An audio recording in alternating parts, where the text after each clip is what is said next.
Welcome to Udayam news. Guntur జీజీహెచ్లో Guillain Barre syndrome effect 5 బాధితులు ICU నందు చికిత్స తీసుకుంటున్నట్టు సమాచారం. గుంటూరు ప్రభుత్వ ఆసుపత్రిని సందర్శించిన ఆరోగ్య శాఖ ముఖ్య కార్యదర్శి కృష్ణబాబు ఈ సిండ్రోమ్ బాధితులు చేతులు కాళ్ళు నీరసంగా ఉంటాయని, పక్షపాతం వంటి సమస్యలు వస్తాయని తెలిపారు. చిన్నపిల్లలకు ఈ వ్యాధి సోకుతుందని, త్వరగా రికవర్ అయ్యే అవకాశాలు ఉంటాయన్నారు. అరుదుగా ఈ వ్యాధి సోకుతుందని, కేవలం 1,00,000 మందిలో 10 మందికి మాత్రమే ఇటువంటి లక్షణాలు ఉంటాయన్నారు. ఎవరూ ఆందోళన చెందాల్సిన అవసరం లేదని, సత్వర వేగవంతం మంచికి అందిస్తుందని ఆరోగ్య శాఖ ముఖ్య కార్యదర్శి కృష్ణబాబు తెలిపారు. కంట్రోల్డ్ యాక్సెస్ అండి, కంట్రోల్డ్ యాక్సెస్.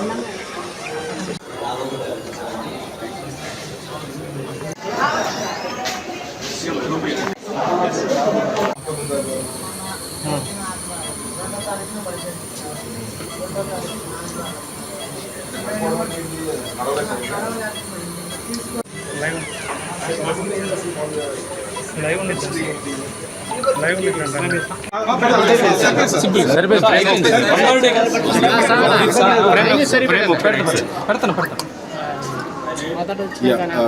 ఇక్కడ గుంటూరు జనరల్ హాస్పిటల్లో జీబీ సిండ్రోమ్ కేసెస్ ఒక 7, అందులో ఆల్రెడీ 2 డిశ్చార్జ్ అయ్యారు. ఒక 5 కేసులు ఉన్నాయి అనేది జనరల్గా చూసి అంటే మన ప్రొఫెసర్స్తో వాళ్ళతో ఇంటరాక్ట్ అయ్యి అసలు మామూలుగా ఓవరాల్గా సిచ్యువేషన్ ఎలా ఉంది, దీని మీద మనం ఫర్దర్గా తీసుకోవాల్సిన యాక్షన్ ఏం చేయాలి అనే దాని మీద ఇక్కడికి వచ్చాము. అంటే ఒకటి మనం అర్థం చేసుకోవాల్సింది, జీబీ సిండ్రోమ్ అనేది కొత్త వ్యాధి కాదు, అలాగే ఇప్పుడే వస్తున్నది కాదు. మామూలుగా ఎవరికైనా ఇన్ఫెక్షన్స్ వచ్చి ఆ ఇన్ఫెక్షన్స్కి ఏ ఇన్ఫెక్షన్ వచ్చినా మన బాడీలో యాంటీబాడీస్ తయారవుతాయి. ఆ యాంటీబాడీస్ ఆటో ఇమ్యూన్ సిస్టమ్ అంటే బేసిక్ కొన్ని చోట్ల మన ఓన్ బాడీ మీదే దానికి యాంటీబాడీస్ యాక్ట్ చేస్తాయి. సో అలాంటప్పుడు జనరల్గా నర్వస్ సిస్టమ్ వీక్ అయ్యి నర్వస్ సిస్టమ్ మీద మనం యాక్ట్ చేసి ఆ బాడీ ఆల్మోస్ట్ మేజర్ సిమ్టమ్స్ మన పాదాల దగ్గర నుంచి పైకి ఈ చచ్చుబడిపోవడం, అలాగే పెరాలసిస్ టైప్లో ఏమీ నడవలేకపోవడం, ఇలాంటి లక్షణాలు వస్తాయి. సో ఇది స్టేట్ వైడ్, మన కంట్రీ వైడ్గా ఎక్కడ చూసినా, గ్లోబల్గా చూసినా 1 or 2 cases per 1 lakh population. 1,00,000 కేసుల్లో 1-2 కేసులు రిపోర్ట్ అవడం అనేది చాలా కామన్గా జరుగుతుంది. కాకపోతే మన పూణేలో రీసెంట్గా ఆల్మోస్ట్ ఒకే ప్రాంతంలో ఒక 140 పైన కేసులు వచ్చేటప్పటికి న్యాచురల్గా ఇంకా ఏదైనా అంటే నార్మల్గా వచ్చే ఇన్ఫెక్షన్స్ వలన కాకోకుండా బ్యాక్టీరియల్ డిసీజ్ లేదన్నా స్పెసిఫిక్గా వాటర్ కానీ ఫుడ్ కానీ కంటామినేషన్ ద్వారా కానీ ఏదైనా అలా వస్తుందా అనే దాని మీద గవర్నమెంట్ ఆఫ్ ఇండియా చాలా డీటెయిల్డ్గా ఎగ్జామిన్ చేస్తోంది. సో మన స్టేట్లో కూడా అలా ఏమన్నా ఇష్యూ ఏమన్నా వస్తుందా అనే దాని మీద సర్వేలెన్స్ చాలా ఎక్కువ చేశాము. ప్రతి హాస్పిటల్లోనూ ఏం కేసులు రిపోర్ట్ అవుతున్నాయి, ఓన్లీ గవర్నమెంట్ హాస్పిటల్సే కాకుండా ప్రైవేట్ సూపర్ స్పెషాలిటీ హాస్పిటల్స్లో కూడా ఇలాంటి కేసులు ఏమి రిపోర్ట్ అవుతున్నాయి అనేది లాస్ట్ 1 year డేటా మనం తెప్పిస్తున్నాము. లాస్ట్ ఆల్మోస్ట్ 2-3 months డేటా కనుక చూస్తే కనుక అబ్నార్మల్ వేరియేషన్ అయితే ఏమి లేదు. అంటే ఒక పర్టికులర్ స్ట్రీట్ నుంచి, ఒక పర్టికులర్ విలేజ్ నుంచి కానీ, ఒక వార్డ్ నుంచి కానీ ఎక్సెస్ కేసెస్ రిపోర్ట్ అనేది ఎక్కడా లేదు. ఇప్పుడు మీరు కూడా చూశారు, ఇక్కడ ఉన్న 5 కేసుల్లో 2 కేసులు డిఫరెంట్ ఏరియాస్ నుంచి వచ్చారు, 3 కేసులు కూడా గుంటూరులో డిఫరెంట్ ఏరియాస్ నుంచి వచ్చారు.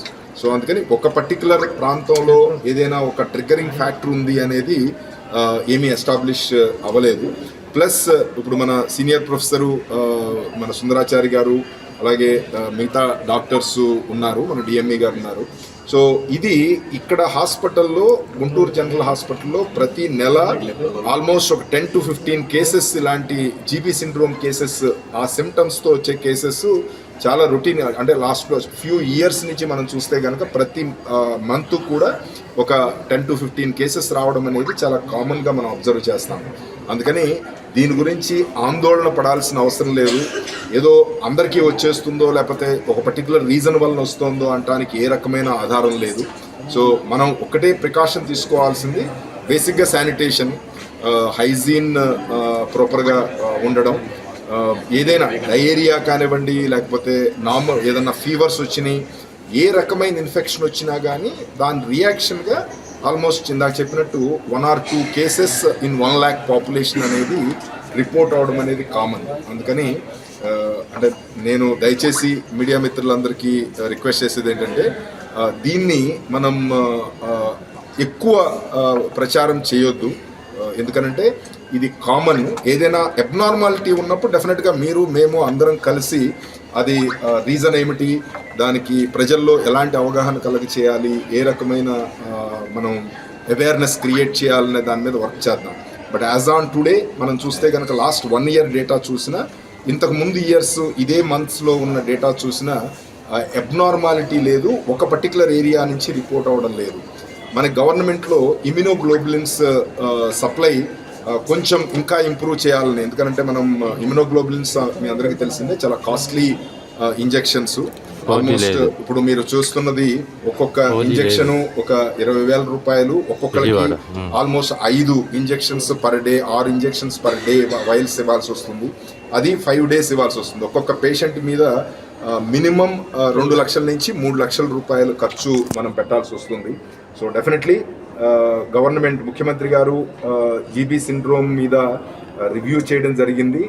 డబ్బులు ఎంత ఖర్చు అయినా కానీ ప్రజలకి ఏదైనా ఇబ్బంది వచ్చినప్పుడు ఎట్టి పరిస్థితుల్లో నియరెస్ట్ పాయింట్ ఆఫ్ టైంలో, అంటే దానికోసం ప్రొక్యూర్మెంటు ఇవన్నీ డిలే అవ్వకోకుండా, డెసిషన్ మేకింగ్ డిలే అవ్వకోకుండా సఫిషియెంట్ స్టాక్ చేయమని ఆదేశాలు ఇచ్చారు. సో డెఫినెట్లీ ఇంతకు ముందు కూడా మనం సప్లై చేస్తున్నాం. బట్ ఇప్పుడు వస్తున్న నెంబర్ ఆఫ్ కేసెస్ని అనలైజ్ చేసి ఇంకా ఎక్కువ ఇమ్యునోగ్లోబులిన్ ఇంజెక్షన్స్ వైల్స్ అందుబాటులో పెట్టడానికి ఇప్పుడు ప్లాన్ చేస్తాము. ఎంత ఖర్చు అయినా కానీ గవర్నమెంట్ తరపు నుంచి ప్రజలకి మెరుగైన సేవలు అందించడానికి తప్పకుండా ప్రయత్నం చేస్తాము. ఈ ఇమ్యునోగ్లోబులిన్స్ ఇంజెక్షన్స్ లేకపోవడం వలన ఎవరికైనా ట్రీట్మెంట్ డిలే అవుతోందనే రకమైన కామెంట్ లేకోకుండా చేయడానికి ప్రయత్నం చేస్తాం.